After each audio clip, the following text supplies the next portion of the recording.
मेरा प्रणाम। हमारे YouTube चैनल में आप सभी लोगों का हार्दिक स्वागत है। कहा गया, जब तलक है जिंदगी फुर्सत न होगी काम से, कुछ समय ऐसा निकालो प्रेम कर लो भगवान से। यूं तो हम प्रेम बहुत करते हैं, लेकिन उस प्रेम में बिखराव है। क्षणिक प्रेम, नश्वर प्रेम, लेकिन प्रेम तो शाश्वत होता है। और जो परमात्मा से किया जाता है, जो परमात्मा से प्रेम करते हैं, परमात्मा उनसे प्रेम करते हैं, और जिनसे परमात्मा प्रेम करते हैं उनसे सारी दुनिया प्रेम करती है ना। बहुत अच्छी बात। तो एक बार की बात है, एक सेठ जी जो थे वो रोज जो है कथा सुनने के लिए, भगवान की कथा सुनने के लिए जाते थे। और उनका नित्य नियम था, रोज जाते थे। तो एक दिन उनका कोई बहुत जरूरी काम आ गया, जिसके वजह से उनको कथा में नहीं जाना पड़ा। वो दिन छूट जाता, लेकिन कोई दिन न छूटे, इसलिए उन्होंने अपने बेटे को कहा कि बेटा सुनो, मेरा कोई जरूरी काम आ गया है, तो आज मैं उस सत्संग में, उस कथा में नहीं जा पा रहा हूं। तुम ऐसा करना, आज तुम चले जाना। बेटे ने कहा ठीक है। अब बेटा चला गया और वहां जा करके सत्संग में मग्न हो गया, हरि की कथा में मगन हो गया। देखो, सत्संग में भी दो तरह के लोग होते हैं, दो तरह के लोग जाते हैं। वैसे तो बहुत तरह के लोग जाते हैं। जिसको जिस चीज के लिए जाना हो, कोई भगवत प्राप्ति के लिए जाता है क्योंकि भाव प्रधान है। जाकी रही भावना जैसी, प्रभु मूरत तिन देखी तैसी। अलग अलग भाव है, अलग अलग भाव से जाते हैं। और मोस्टली लोग इसलिए जाते हैं कि हमें लाभ हो, कुछ मिले यहाँ से। इसलिए नहीं कि हमारी आत्मा का कल्याण हो, वो रास्ता हमें बताया जा रहा है तो हम उसमें चलें। आपने देखा होगा, आप टीवी ऑन कीजिए, इतने चैनल हैं, आप परेशान हो जाएंगे कि किसकी सुनो और किसकी न सुनो। और इतना अच्छा अच्छा सुनाने वाले लोग हैं इस संसार में, ऐसे इतने सुंदर वक्ता हैं और अपने शब्दों को इतने अच्छे ढंग से पेश करते हैं सबके सामने। लेकिन इतना होने के बाद भी फिर दुख क्यों, फिर अशांति क्यों? ये तो ऐसा ही हो गया कि जो जो दवा की मर्ज बढ़ता ही गया। जितनी दवा करो, रोग को कम होना चाहिए, मिट जाना चाहिए, लेकिन रोग और भी बढ़ता चला जा रहा है। क्यों? अब कारण देखिए। अब सेठ जी नहीं गए उस दिन, अपने बेटे को भेज दिया, बेटा चला गया। और एक ही दिन सत्संग में गया, और कितनी इंटरेस्टिंग है, सुनिए आप। वहां पर संत ने सुनाया कि जब गौ माता खा रही हो, उसको मारना नहीं चाहिए।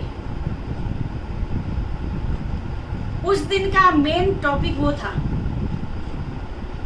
और बेटा सत्संग कथा सुन करके आया और अपनी दुकान में बैठ गया, क्योंकि पिताजी सेठ जी तो थे नहीं, दुकान में भी उन्हें नहीं बैठना था। थोड़ी देर के बाद, अब आपको पता है जनरल स्टोर वाले, किराने वाले अपना जो सामान है कुछ बाहर भी रख देते हैं, बोरा खोल करके, आटा है, चावल है, दाल है, बाहर रख देते हैं। बाहर खोल करके रखा हुआ था। इतने में गौ माता आई और गौ माता ने चावल के बोरे में मुंह डाल दिया,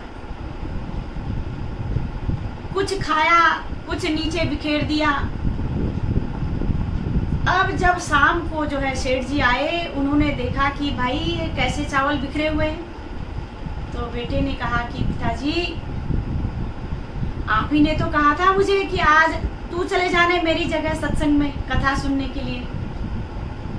तो आज जो कथा में सुनाया गया था कि गौ माता को खाते समय नहीं मारना चाहिए, तो गौ माता आकर के वो खाने लग गई, तो मैंने उसको नहीं मारा।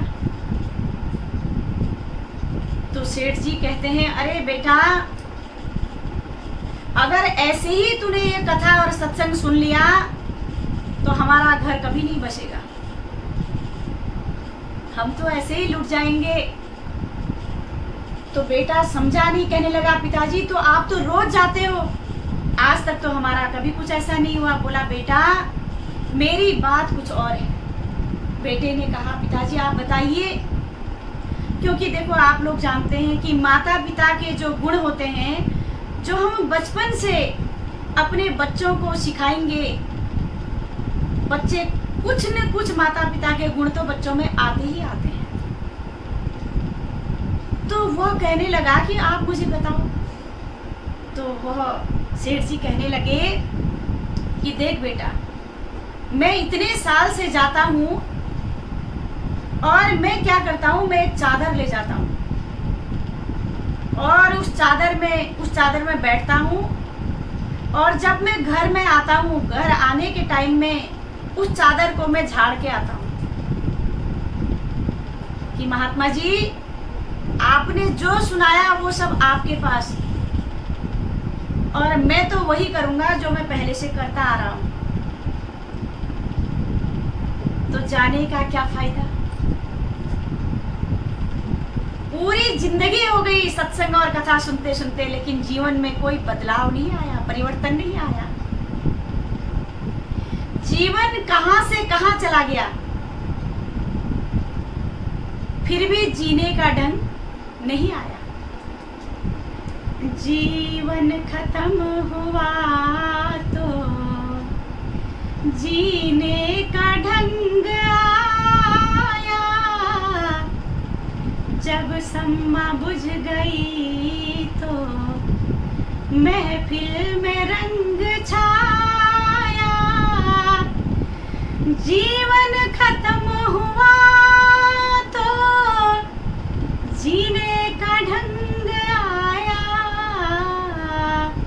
जब खत्म ही हो गया तो जीने का ढंग आया भी तो क्या आया, किसी काम का नहीं। इसलिए कहा गया कि मन मैला तन उजला, मन मैला तन उजला, बगुला भेष बनाए, मछली जल में रहत है, धोवे बास न जाए। मछली को कितना ही धो लो आप, उसकी बदबू कभी भी नहीं जाएगी, जहां रख दो वही बदबू आएगी। इसी प्रकार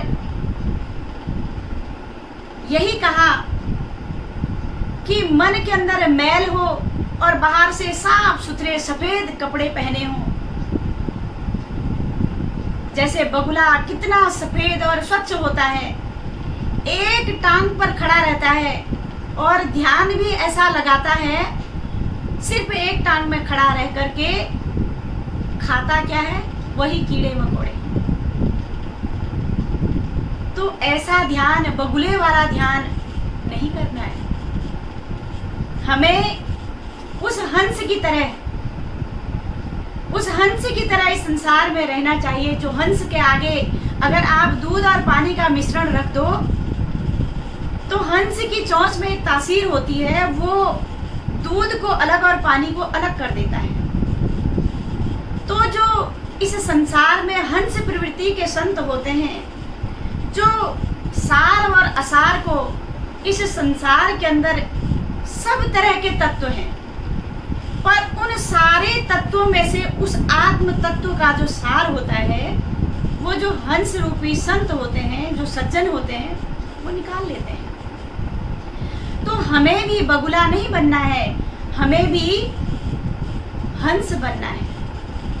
इसीलिए कहा कि मुक्ता फले किं मृग पक्षिणांच मिष्टान पानम किम गर्दभानाम अंधस्य दीपो बधिरेषु गानम मूर्खस्य